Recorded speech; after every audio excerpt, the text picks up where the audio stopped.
Greetings everyone. Welcome to this interesting session of international relations. In today's session, we are going to discuss very important topic, that is ASEAN. ASEAN is the cornerstone of India's Act East policy, and India has always fully supported ASEAN's centrality and ASEAN's outlook in the Indo-Pacific. So let's see what are we going to discuss in today's session. So first we will discuss the context. Why are we discussing this topic? Context is very important. Then we will see what is ASEAN, right? When someone asks you, right, or even if you have to write answer, right, you must know about the basic information about ASEAN, right? Then we will see fundamental principles of ASEAN, institutional structure of ASEAN, about India ASEAN relations. This subtopic is very important from means perspective. Current issues and challenges, right, in India and ASEAN relations, and finally we will conclude our lecture with the way forward and conclusion. Now let's see one by one. So first, what is the context? So the context is that our honorable Prime Minister Shri Narendra Modi is going to virtually attend the ASEAN India Summit, right? When? On 26th October 2025, means today, right? That is the context, first context, right? So as I said, Prime Minister Shri Narendra Modi will virtually attend 22nd ASEAN India Summit on 26th October 2025, means today.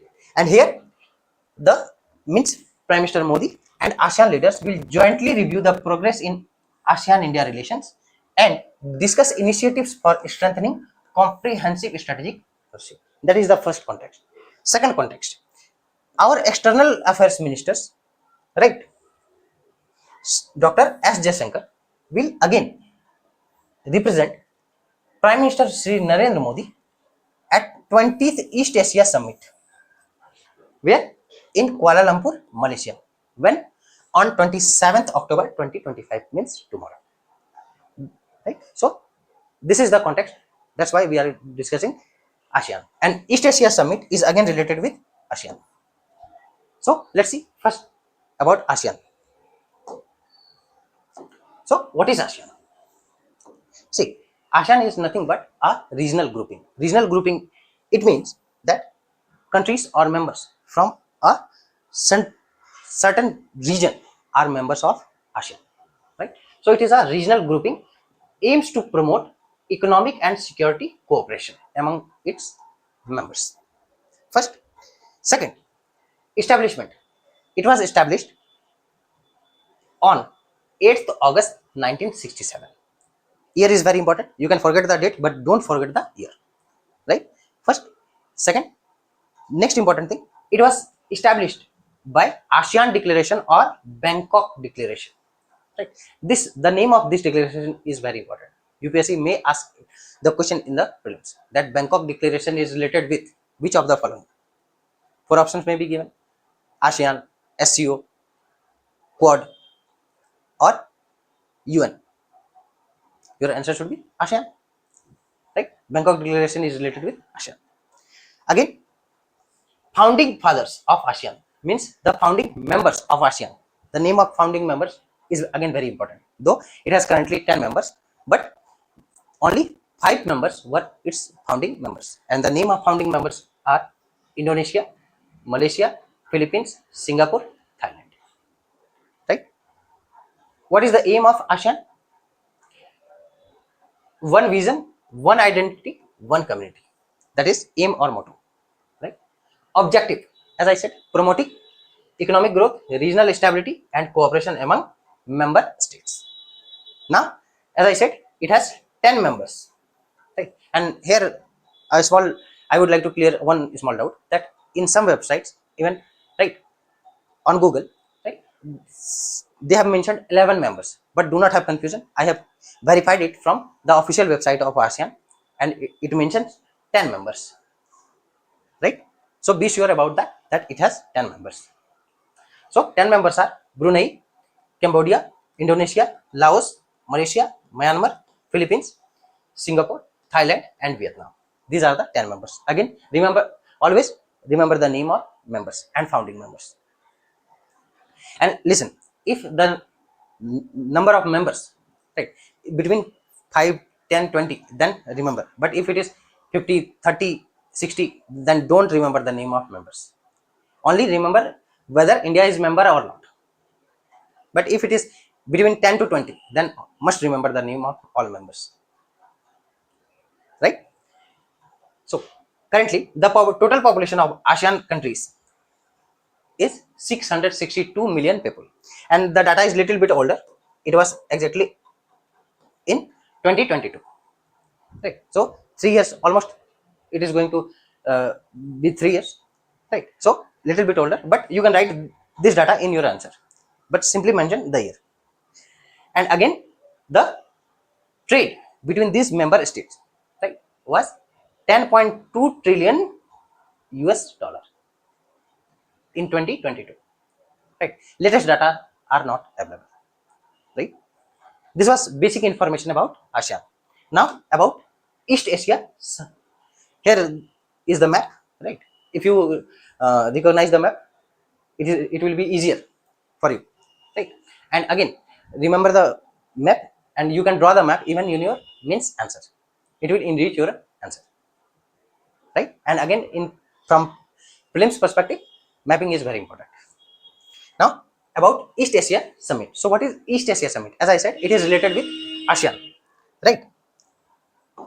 So East Asia Summit is an annual regional forum,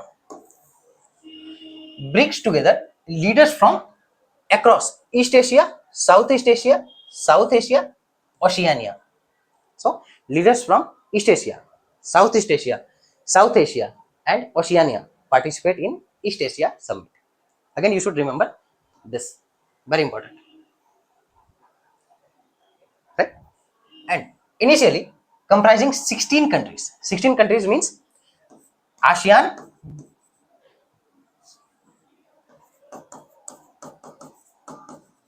plus 6 members. 10 plus 6, 16.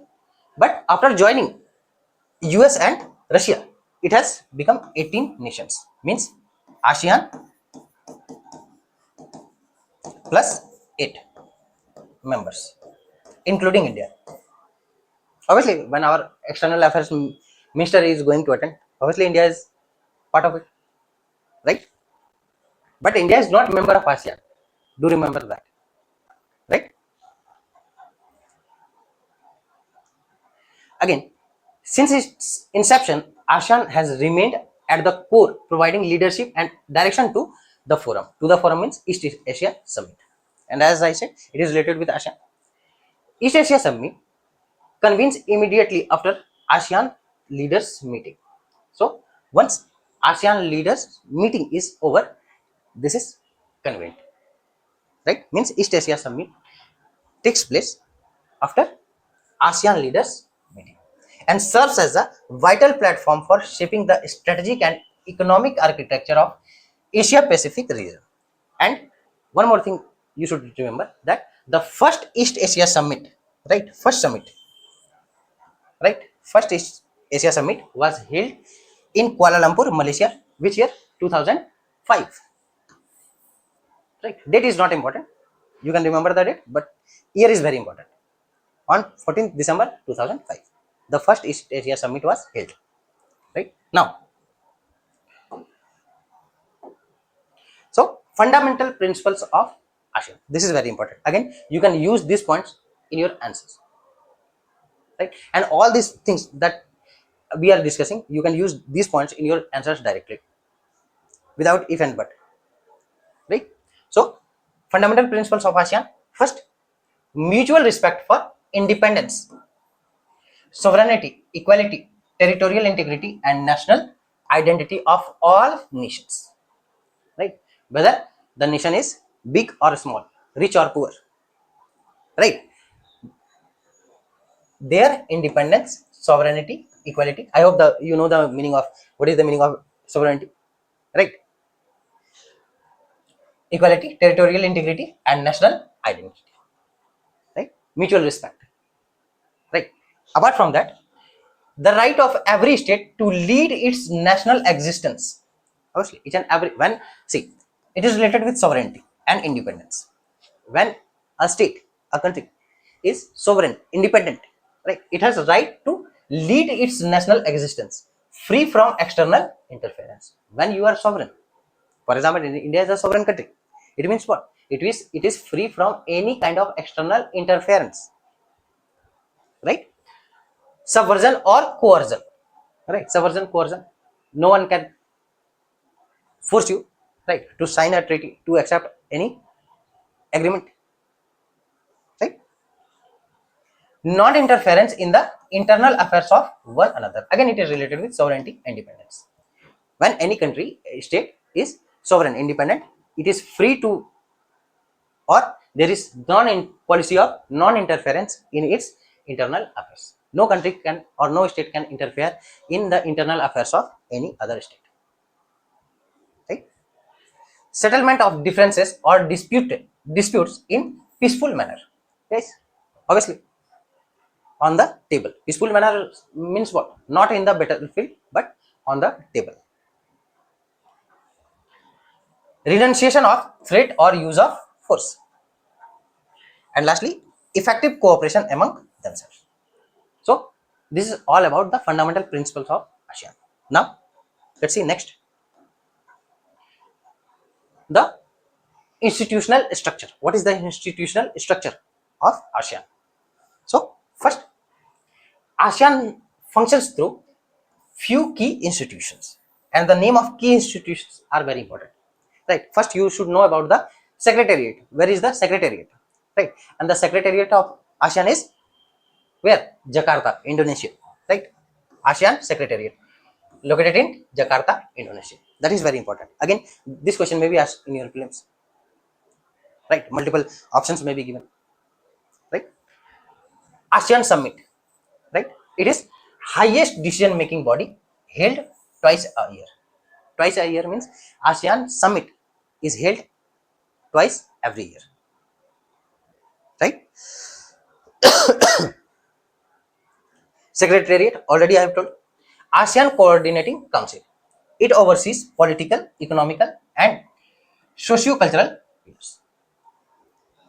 Next, ASEAN Regional Forum. It includes external partners. External partners means member state or states which are not members of ASEAN. So that's why its name is ASEAN Regional Forum.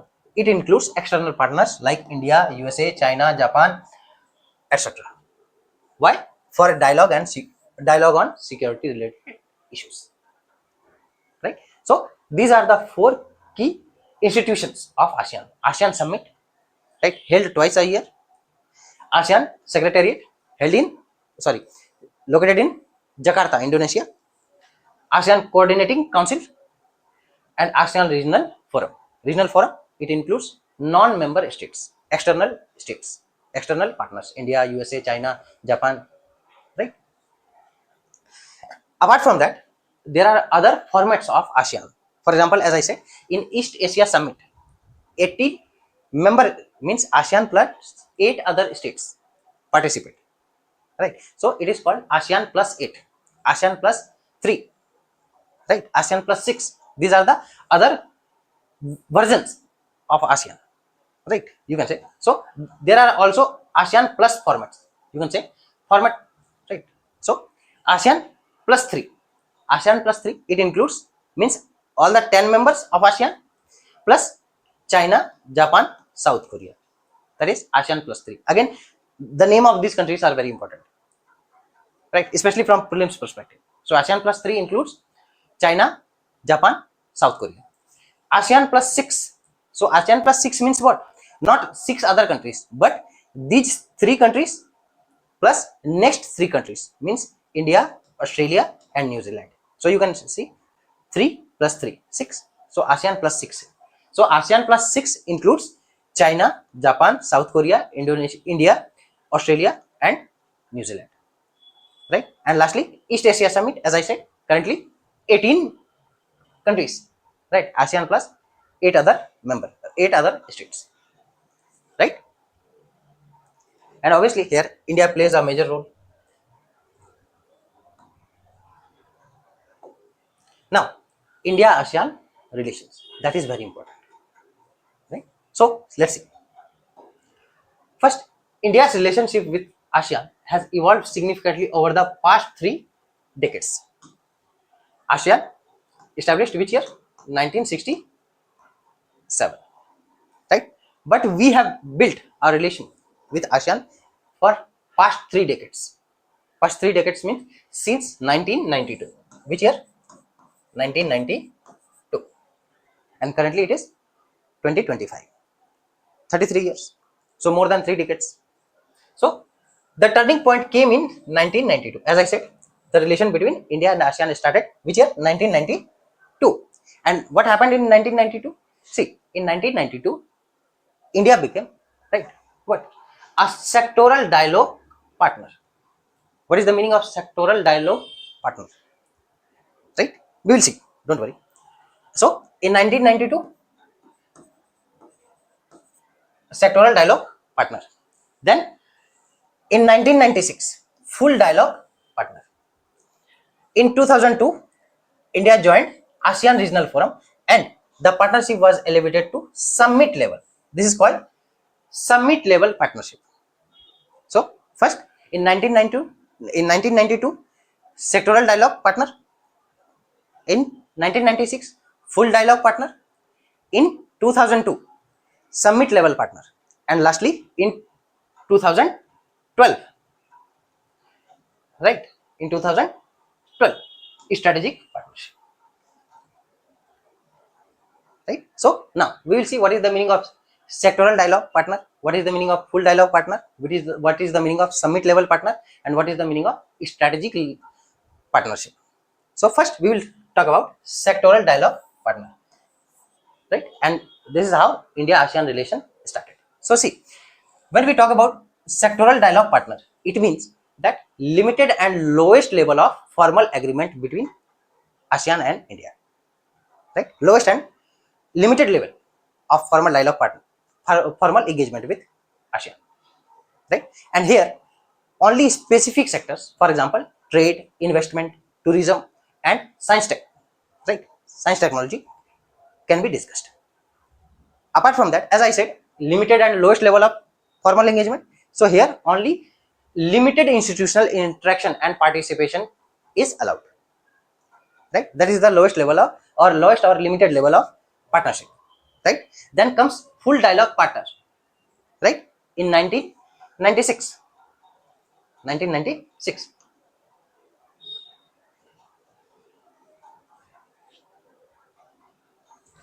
that is full dialogue partner, and it is called comprehensive. Comprehensive.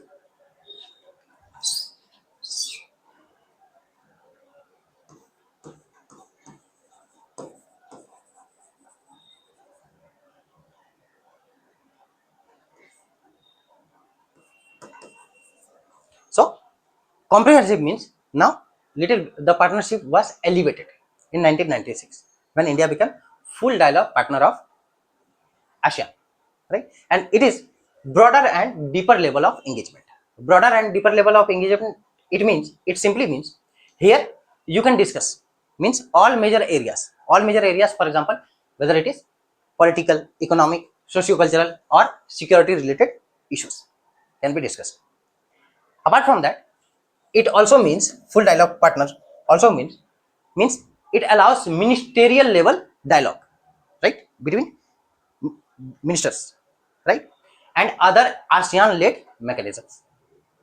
Quite clear? And here full dialogue partners can also propose new areas of cooperation. As I said, here all major areas, whether it is political, economic, socio-cultural or security, plus the full dialogue partner. For example, India became full dialogue partner of ASEAN in 1996, right? So the full dialogue partner can propose also new areas of cooperation. For example, cyber security, right, marine related issues, environment related issues, sustainable development related issues, right? Then third comes in 2002, right, summit level partnership. So what is summit level partnership? It is highest level of partnership, highest level of partnership, right, with ASEAN, and it enables annual summit between ASEAN leaders and partner countries head of government. Partner countries head of government means, for example, in India, who is head of government? Obviously, the Prime Minister. So we are having the summit between ASEAN and Prime Minister of India.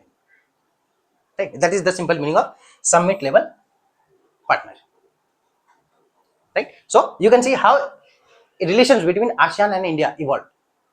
It started in 1992 with sectoral dialogue. 1996 elevated to full dialogue partner. Again in 2002 elevated to summit level partnership. Right? Then and lastly, strategic partnership, which year? 2020 means 2012. Right? So it is what? It is the advanced level of partnership between India and ASEAN. Right? Means India and any, for example, ASEAN and any other state. So this is first, as I said, sectoral dialogue partner, limited, full dialogue partner, comprehensive, summit level partner, highest, and lastly, that we are having, that is strategic partnership. It is advanced level of partnership between India and ASEAN. Right? And what is the meaning of this strategic partnership? So it is, as I said, highest level of cooperation between ASEAN and partner country, for example, India. Right? And it was again, it was elevated, or this strategic partnership was held on the 20th anniversary, right, of India ASEAN relations. For example, as I said, relation began which year? 1992, and we got strategic partnership which year? 2012. So exactly it was 20th anniversary, right? Anniversary of India ASEAN relations. Right? This is how the relation between ASEAN and India evolved. Right?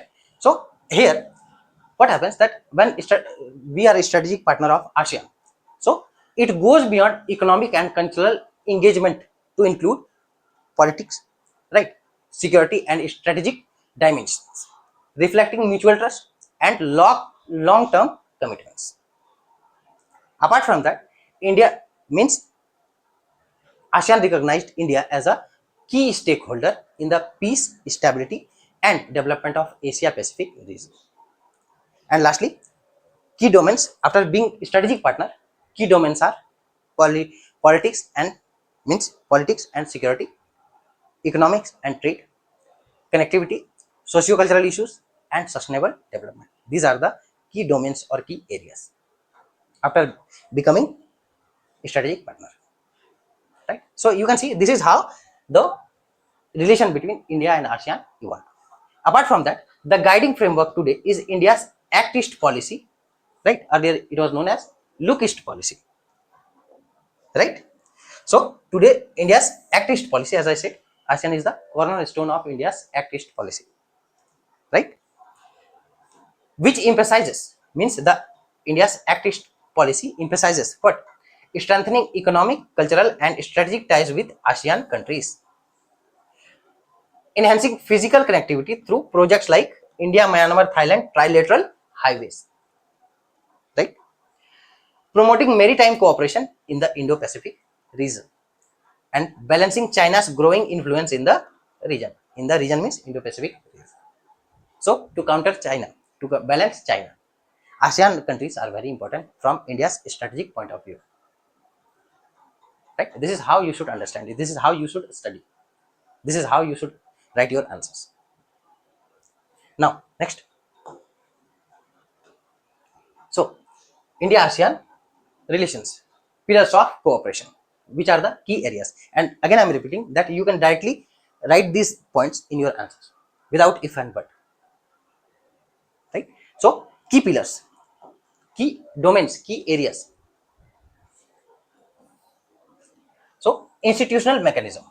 As I said, India and ASEAN holds annual summits to review and strengthen partnership, and engagement began as a sectoral dialogue partner. Already I have told you what is the meaning of sectoral dialogue partner, what is the meaning of full dialogue partner, what is the meaning of summit level partner, what is the meaning of strategic partnership. Right? I have explained completely. Full dialogue partner, summit level partner, and lastly strategic partnership.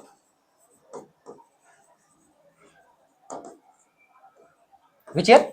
2012. On the 20th anniversary of India-ASEAN relations. Right? Trade and investment. So, India-ASEAN Free Trade Agreement, right, related with goods was signed in 2010. Related with services was signed in 2015. I've written in short, right? India-ASEAN Free Trade Agreement of goods was signed in 2010 and of services was signed in 2015. Has enhanced trade and investment. Obviously, ASEAN is India's fourth largest trading partner. Right? You must remember that. ASEAN is India's fourth largest trading partner and trade stood at $110.4 billion which year? Between 2021 and 2022. Right?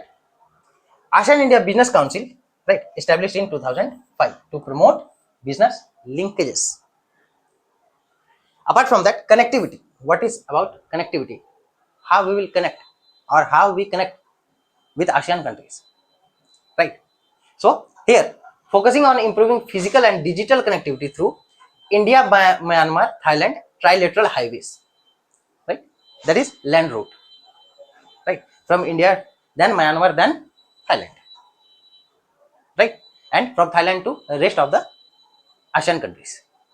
Quite clear? So the main gateway is Myanmar, right? And to get the access of Myanmar, right? India has developed a project known as, very important project known as Kaladan Multimodal Transit Transport Project. Right? The name of this project is very important. Kaladan Multimodal Transit Transport Project. And what is it? Actually, see,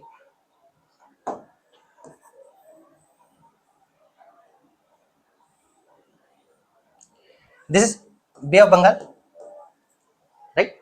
And these are northeastern states. And here is Myanmar, right? So, to connect the port of Kolkata, right, and port of Myanmar, right, this project means Kaladan multimodal project has been initiated, right, to get direct access to Myanmar. Apart from that, connecting northeastern states of India, right, via Bay of Bengal. That is the importance of this Kaladan multimodal transit transport project, right? And if we reach Myanmar, right, then we get access to different ASEAN countries, Thailand, Cambodia, Indonesia, whatever, right? Again, it aims to integrate India's northeast with Southeast Asia. Defense and security related issues. So here, enhanced cooperation through joint military exercises and dialogues. So ASEAN India maritime exercise, obviously that is important, right? ASEAN Defense Ministers Meeting Plus, in short it is called ADMM Plus, right? ASEAN is central to India's Indo-Pacific vision, obviously, right? And Sagar, right? You can comment in the comment box which year this project Sagar was initiated by India. Which year? You can comment in the comment box. Simply, I want to know that whether you know or not.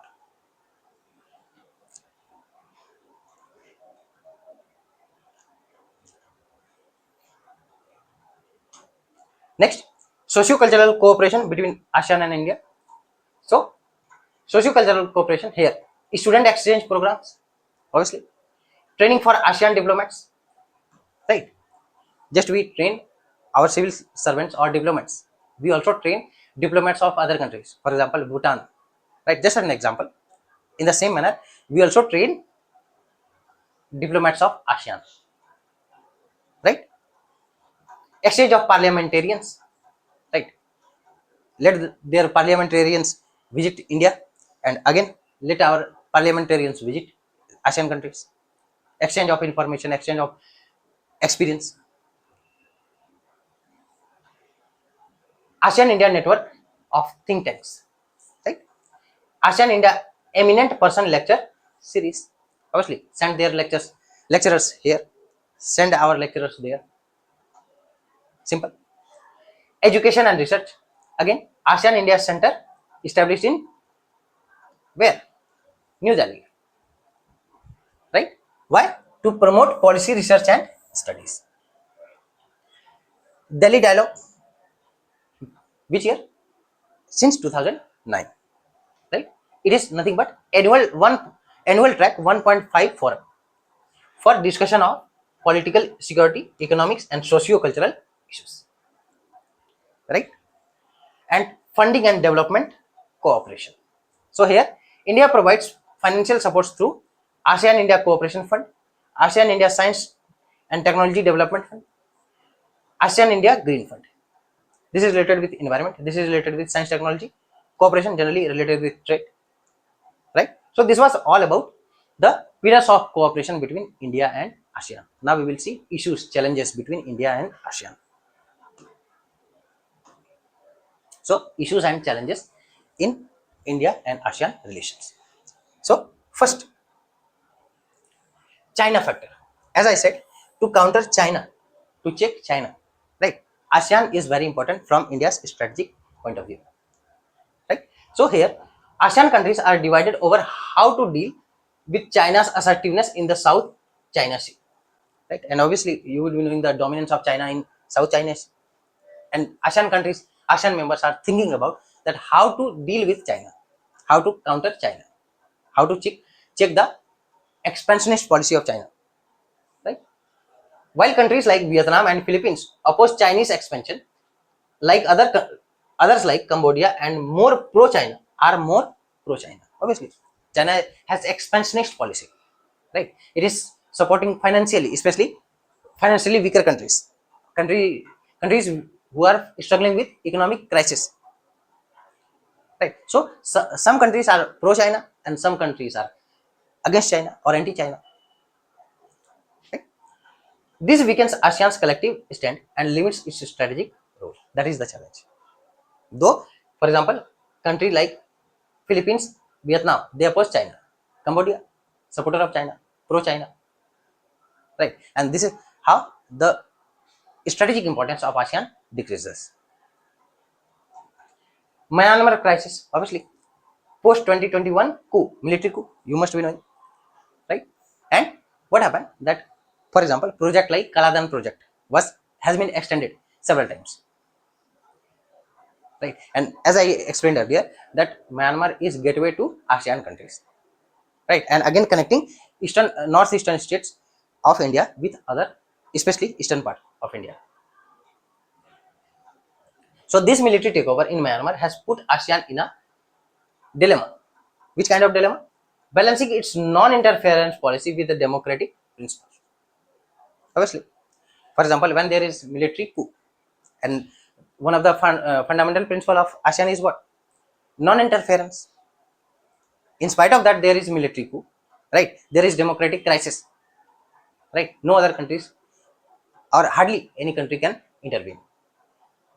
This is creating a challenge. India too faces challenges because of Myanmar is a bridge between India and ASEAN. As I said, project like Kaladan has been extended after this military coup. Economic challenges. Despite ASEAN India free trade agreement in goods 2010, as I said, and services in 2015, right? So trade remains below potential around $110 billion, right? Just $110 billion with all these 10 countries. You can imagine it should be more than this, right? Means we are not able to realize the full potential, right? Tariff and non-tariff barriers always persist. Then comes connectivity issues. Connectivity issues, for example, as I said, trilateral highway, right, between India, Thailand, and one country. You can name that country in the comment box, right? Kaladan multimodal project obviously has been extended, right? And faces delay due to security and logistic issues in Northeast India and Myanmar. And lastly, regional polarization. Regional polarization means what? As I said, that some countries are pro-China, some countries are anti-China, and this leads to regional polarization, right? So emergence of Indo-Pacific concept and Quad has created strategic tensions. ASEAN wants to maintain centrality but fears being sidelined by major power blocks, right? Major power blocks, for example, US, China, these are major power blocks. So they have a kind of fear. Now, what is the way forward, right? What is the solution? If there are issues, challenges, there must be some way forward. And as a civil servant, as a future deployment, you must give some way forward, some solution. Let's see the solution way forward.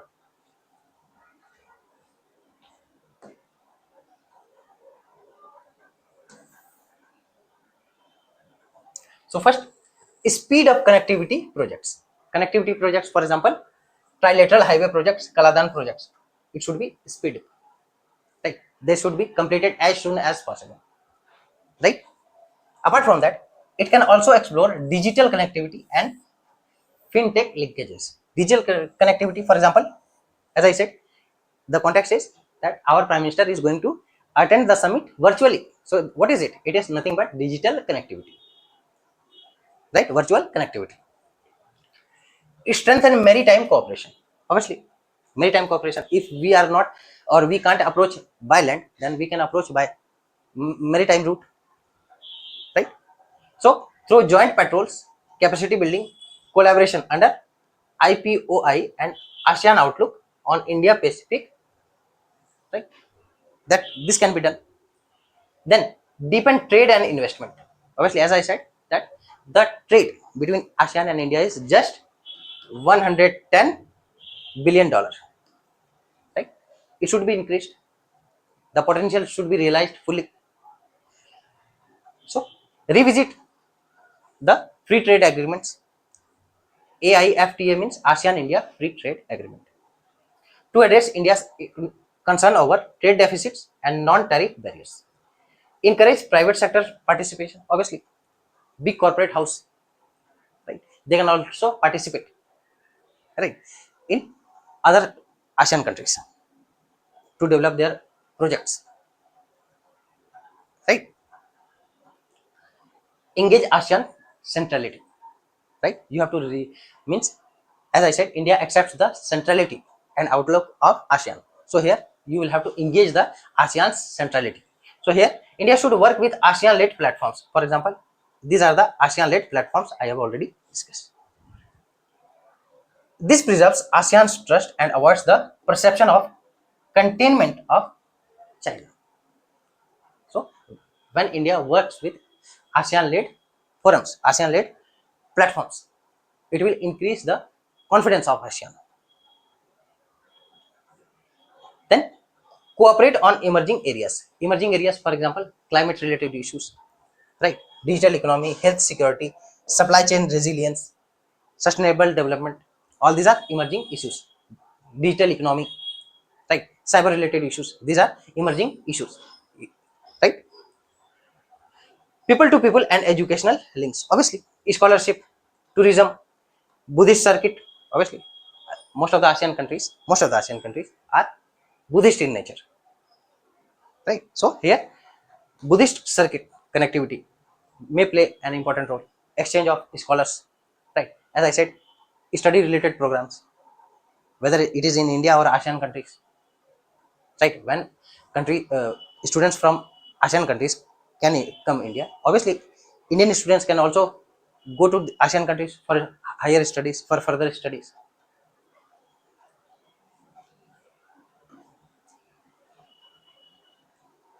Now, what is the conclusion? Right? If you have to write the answer in the conclusion, you must write the conclusion. So what is the conclusion? What should be the conclusion? So the conclusion of this lecture is, let's see, you can write the same conclusion in your answer, right? So in essence, ASEAN forums the strategic core of India's Act East policy, as I said, right, and Indo-Pacific vision, right? Yet to realize their full potential, both means India, ASEAN, transcend diplomatic symbolism and forge tangible progress. Tangible progress means that can be seen, whether it is related with connectivity, right, science tech, security related issues, also should be tangible. By deepening physical and digital connectivity, both, as I said, digital connectivity, virtual connectivity, physical connectivity, either through land route or mostly by sea route, and another third one is air route, but that is costly, but mostly land or sea route is considered. Expanding equitable trade, fostering collective maritime security for a stable, prosperous Asian century. Right. So this was all about ASEAN and ASEAN related topic. We will meet in another important issue. Right. Till then, thank you.